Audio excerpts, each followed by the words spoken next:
O segundo tema é complexidade, retomando Arthur Koestler.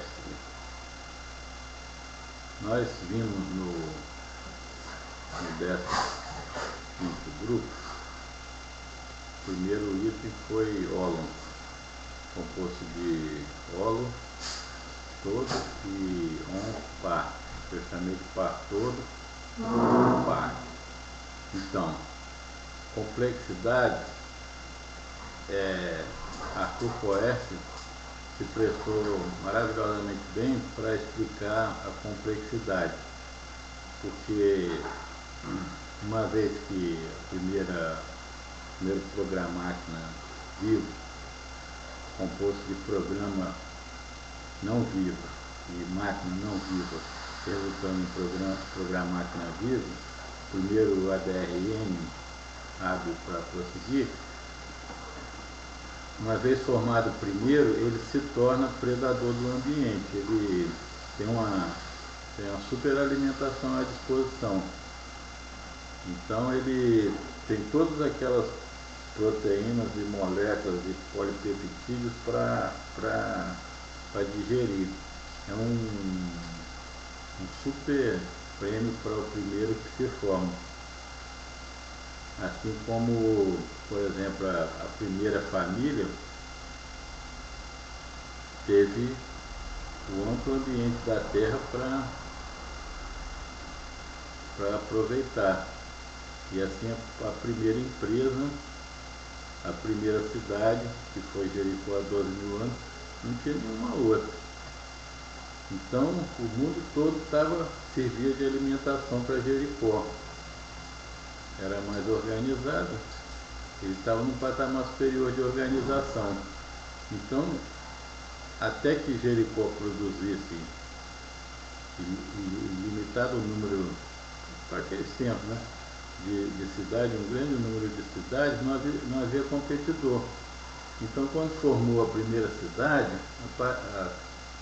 o mundo todo se tornou um ambiente predatório para aquela cidade, até o aparecimento do primeiro estado. Então a complexidade vai aparecendo de nível em nível.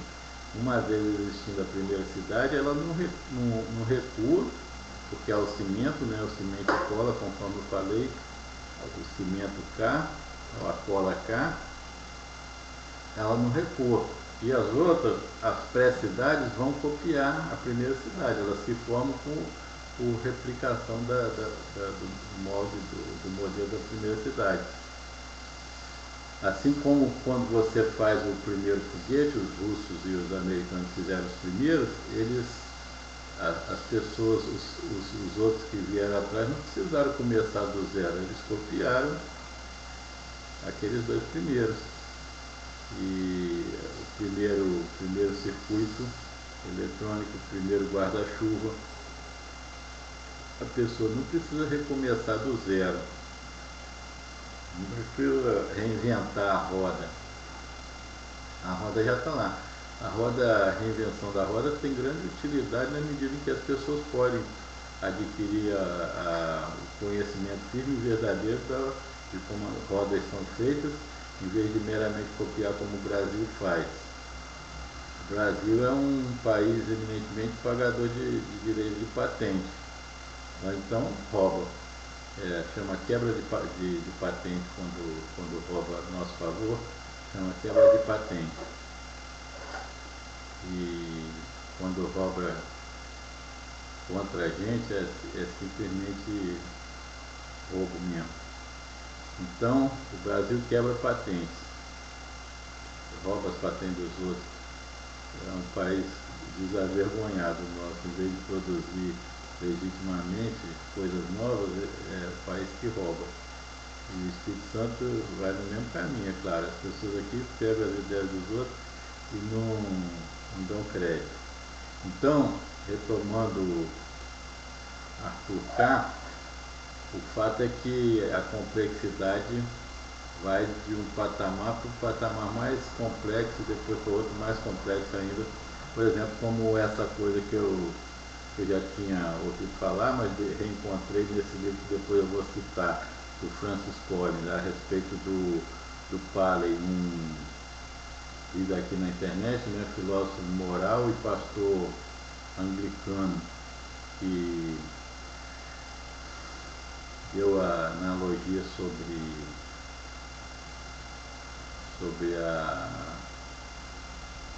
o relógio que encontra no pântano. Ele diz: se você chuta uma pedra, você não fica espantado nem nada. Existem pedras na natureza, mas se você estiver num pântano e chutar um relógio, você logo pergunta quem fez. Isso durante o tempo foi um argumento para os criacionistas. Mas isso não é necessário, porque, como eu já mostrei, existem Deus e natureza que são um e o mesmo, né? Um e o mesmo. Então Deus e natureza é I aqui em cima, ó. I, natureza, Deus formam I. Sempre foi I, nós é que não vemos. Então,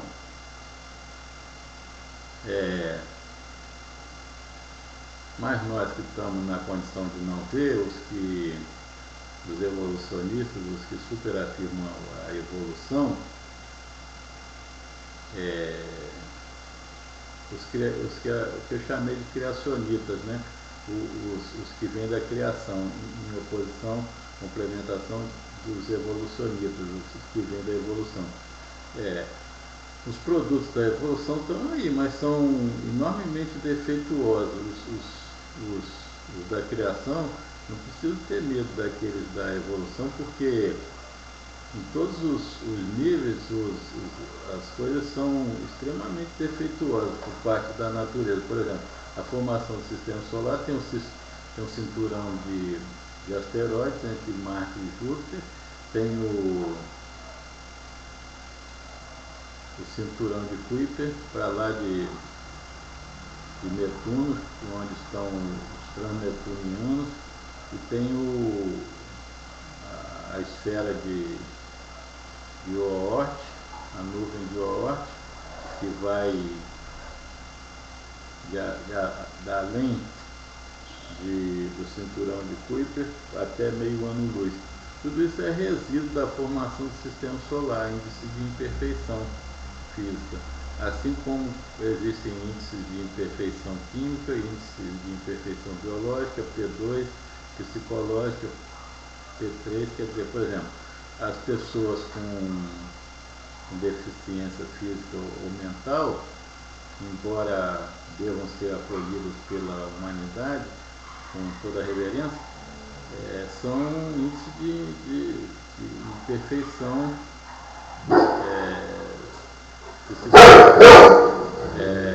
assim como eu, por exemplo, por exemplo, tenho esse é Silas gritando: meu filho, vem cá, por favor, vem cá. Aqui, sobe aqui. Tem a Siloca gritando. Aí, então, a minha cabeça, eu tomo, querido, só um minuto, eu tomo remédios pro corpo e para a mente. Por exemplo,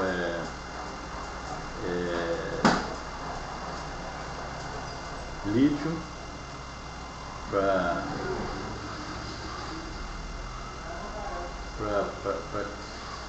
os meus desequilíbrios mentais. Então a natureza está pejada, tá repleta de defeitos.